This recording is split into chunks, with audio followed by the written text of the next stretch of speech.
Good morning and welcome back to the college and the campus that you love.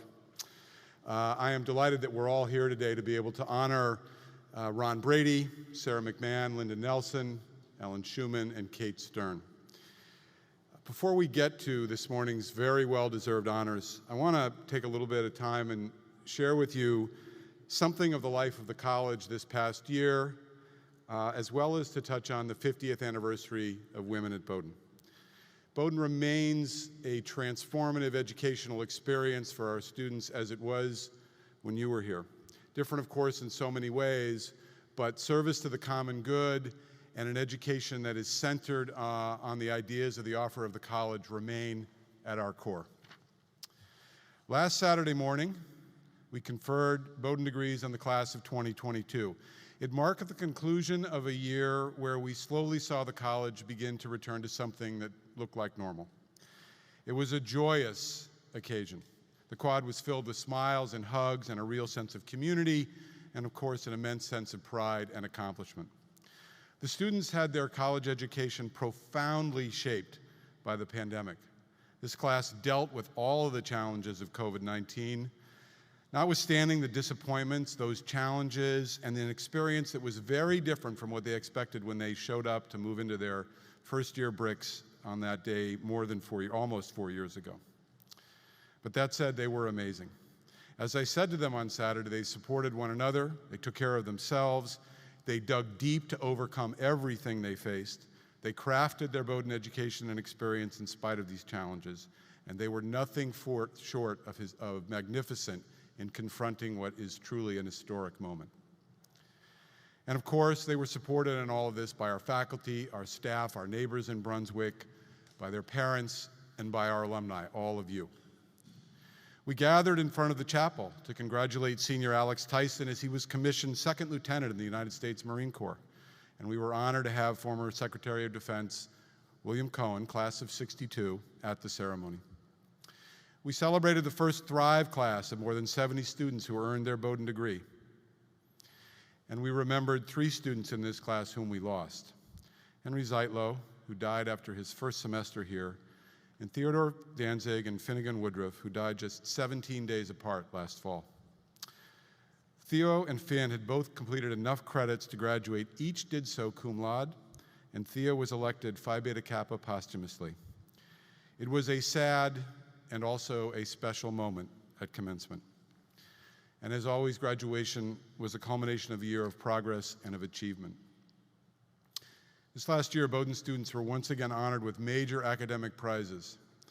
2 of our seniors were awarded Watson Fellowships, with only 42 granted nationwide. Another senior was awarded a National Science Foundation Fellowship for graduate studies, something very unusual for an undergraduate student.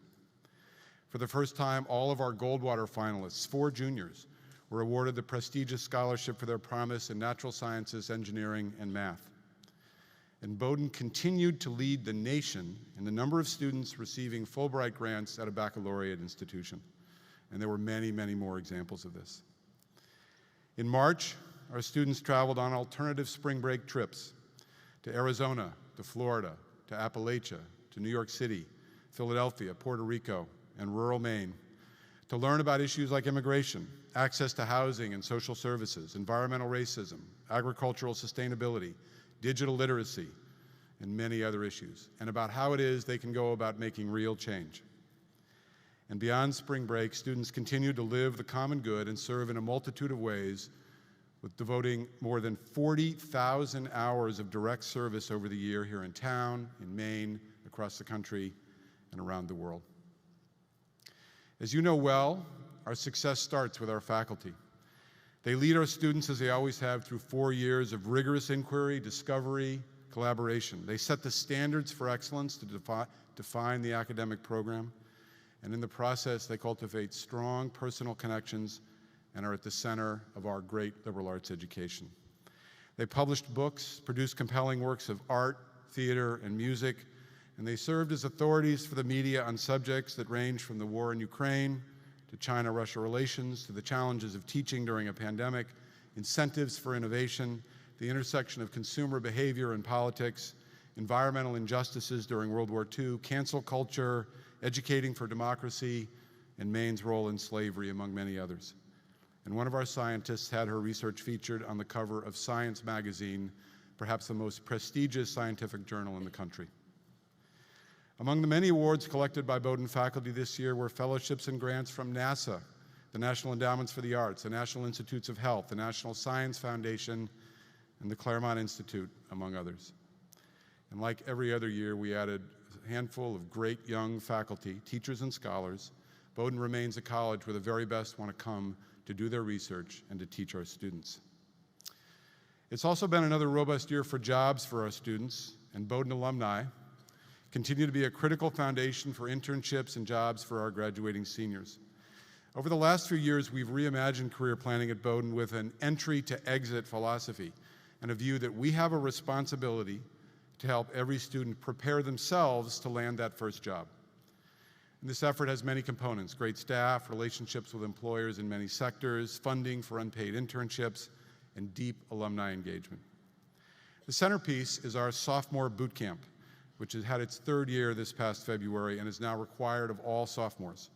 It's a week-long program that begins just before the spring semester and helps students to better understand the jobs that are available, develop the skills to get those jobs, and develop the tools and the skills to do well in those jobs.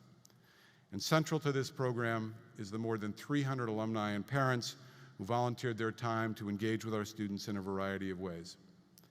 The class of 2022 is pursuing a wide range of career interests, including nonprofits, finance, tech, startup, medicine, the arts, and many, many more. And of course, it is not all work and no play, even during a pandemic. There was no shortage of fun this year. Our students did what students have always done. They gathered for concerts and festivals. They held events on the quad and in the college houses. They talked through the night in their rooms about all issues great and trivial. They found the most imaginative ways to party together. They brought one another home during breaks. They goofed around, and on occasion, they cleaned up really well and danced the night away. This year, we saw the largest applicant pool in the college's history. Just about 9,500 prospective students hoping to fill the 500 spots reserved for the class of 2026. No other college among our peers yields a higher percentage of its admitted students than Bowdoin. We're attracting the right students to apply and selecting the ones who really want to be here. This is the first year that we've admitted community college transfer students to Bowdoin, and the third where we have admitted cohorts of veterans. In the coming years, we will build these cohorts to create a critical mass on campus of students with backgrounds and life experiences that are different from those that we've traditionally admitted. 50% of the class of 2026 will receive need-based financial aid from the college. And we are one of 21 institutions, only 21 institutions in this country that offer a combination of need-blind admission, grant-only financial aid, no loans, and a commitment to meet the full calculated need of each family. We support families from a wide variety of financial backgrounds, those from the lowest incomes to middle and upper middle class families, allowing us to attract the very best students regardless of their economic circumstances and allowing us to remain one of the exceptional colleges and universities in this country. A few weeks ago, we dedicated the Schiller Coastal Study Center out on Orr's Island. This was made possible by the generosity of Kim and Phil Schiller, parents of a 2017 grad and Phil, a trustee. These new facilities allow us to push the boundaries of our teaching, our learning, our scholarship with respect to marine and environmental science. And together with the Rue Center for the Environment, the John and Lyle Gibbons Center for Arctic Studies, which is under construction, and the Bowdoin Scientific Station on Kent Island in the Bay of Fundy, we now have 4 unique facilities addressing some of the world's most important problems across a variety of disciplines. And next up for us is figuring out how to pull all of this work together, being done individually in each of these places, into a cohesive whole, something that will be unique among all liberal arts colleges. Next to the Gibbons Center is Barry Mills Hall, an academic building named for our 14th president, who's celebrating his 50th reunion this weekend and who led our college so remarkably well for 14 years. Barry.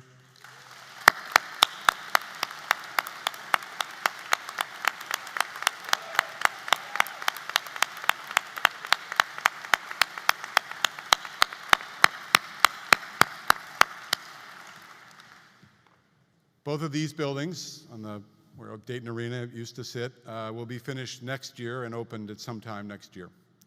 These are also Maine's first buildings that are constructed with mass timber, a highly sustainable material, and another sign of our commitment to sustainability in all of our building projects. In May, we announced Sustainable Bowdoin 2042, a plan that invests a minimum of $100 million in campus infrastructure between now and 2037 to become a fossil fuel-free campus by 2042. We've been recognized nationally for our leadership in sustainability. As many of you know, one of my core beliefs is that the mission of a great college includes being a place where ideas of all kinds are engaged, even those, or especially those, with which we disagree, or that make us uncomfortable, or that can offend us. We've worked hard to further this idea and culture here. It is the centerpiece of what I talk about with our first-year students in August on the steps of the museum, building the skills and the disposition to become intellectually fearless. We've done good work on this front, and we've sustained it, even through the pandemic.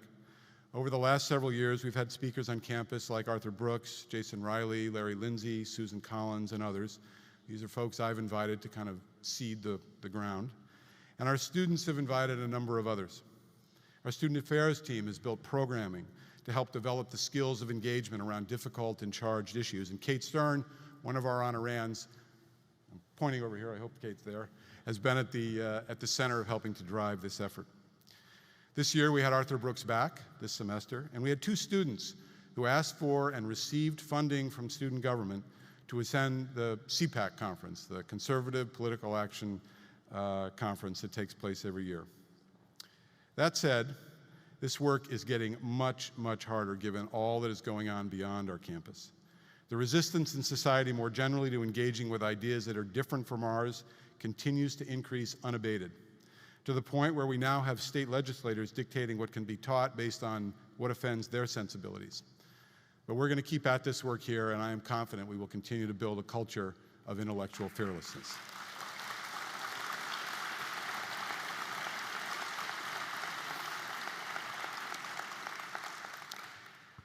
Our work to create equity of opportunity and a true sense of belonging for all of us at Bowdoin, regardless of our race, ethnicity, gender, sexual orientation, our religion, or other aspects of our identity, continues.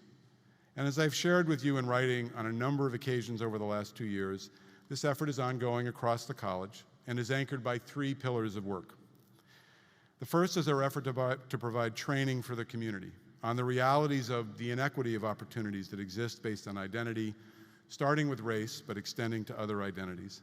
So we develop a collective understanding of the problems and issues, and we're then able to move to a space where we can have real, honest dialogue about what is the hardest set of issues to talk about in America today.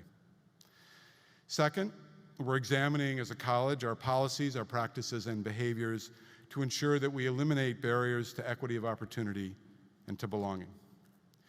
And third, we're in the midst of a project that examines the college's history with respect to race, in particular with respect to the Black community and the indigenous peoples of Maine.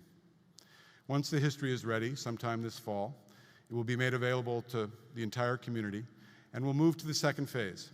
Here, a group of faculty, students, staff, alumni, and trustees will examine the report, get feedback from the full community, and make recommendations to me and to the board on any implications that our history has for us today and decisions that the college may make in the future.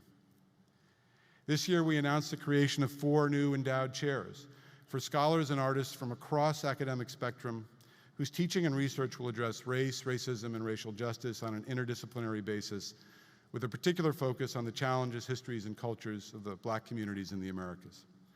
These have been fully funded by donors, and I'm grateful to each of them, and they're named in honor of 4 distinguished Black graduates of the college: Matthew Branch, class of '49, Iris Davis, class of '78, and a trustee with whom I served, Rasuli Lewis, class of '73, and Frederick Morrow, class of '30, honorary degree in 1970. And of course, this year we've been celebrating the 50th anniversary of coeducation at Bowdoin College. It was in the fall of 1971 when the first class of women matriculated at the college. Many are here with us this weekend, many of the women in the next few classes, all of whom broke new ground and forever changed the college, are also here.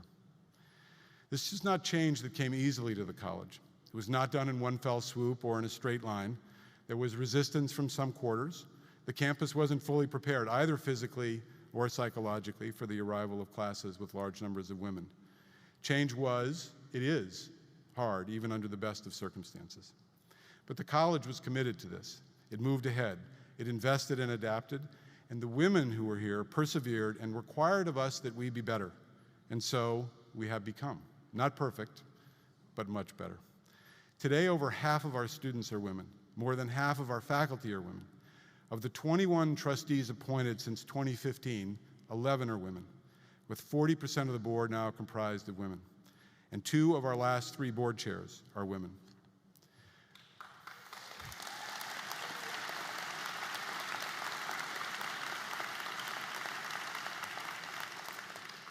Last weekend, we honored 5 women with honorary degrees, the first time in our history that we've had a class of only women honorands. Each is an amazing example of courage, leadership, and of service to the common good. And for the first time in our history, we had a woman, Callie Curtis, from that groundbreaking class of 1975, lead the alumni in procession. Where are you, Callie? Where's Callie? There we are.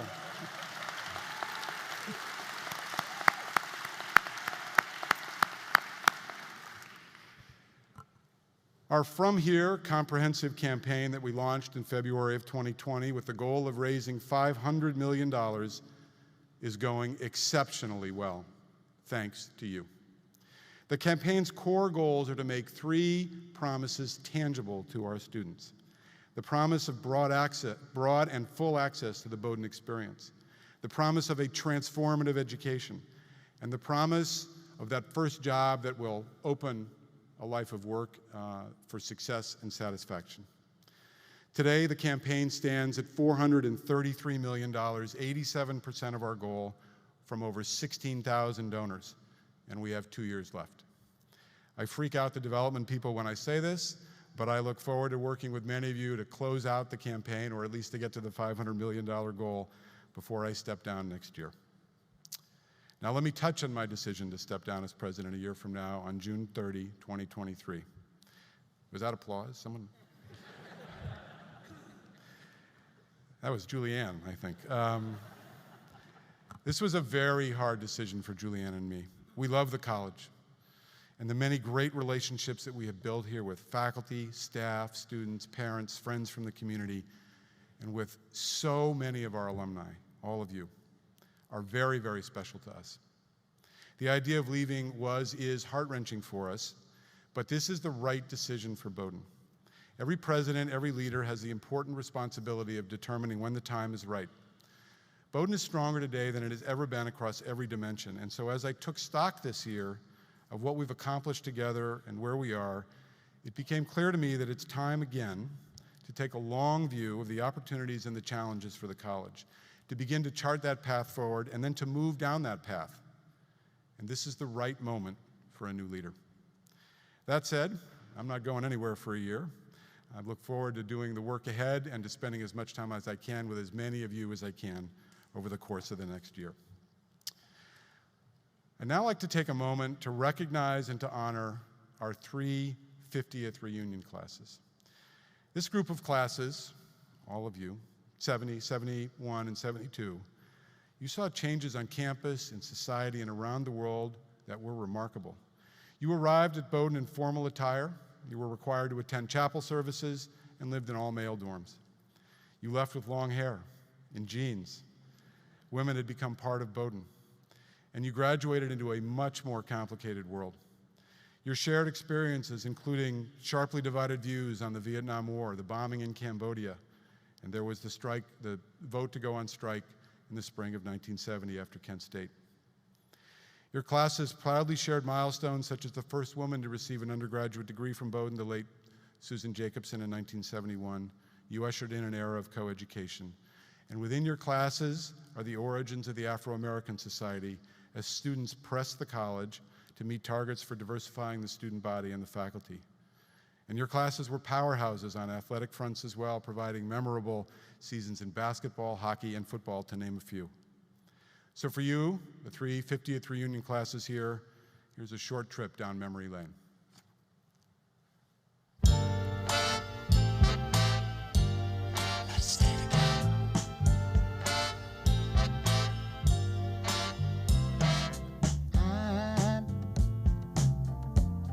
I'm so in love with you. Whatever you want to do is all right with me. 'Cause you make me feel so brand new. And I want to spend my life with you. Me say, sing. This side of the room was working it, not so much over here. So as you enjoy the weekend and your time together, I hope that I've been able to provide some small sense of our college this year, a life of deep intellectual accomplishment, of engagement in so many endeavors, of growth, of fun and friendship.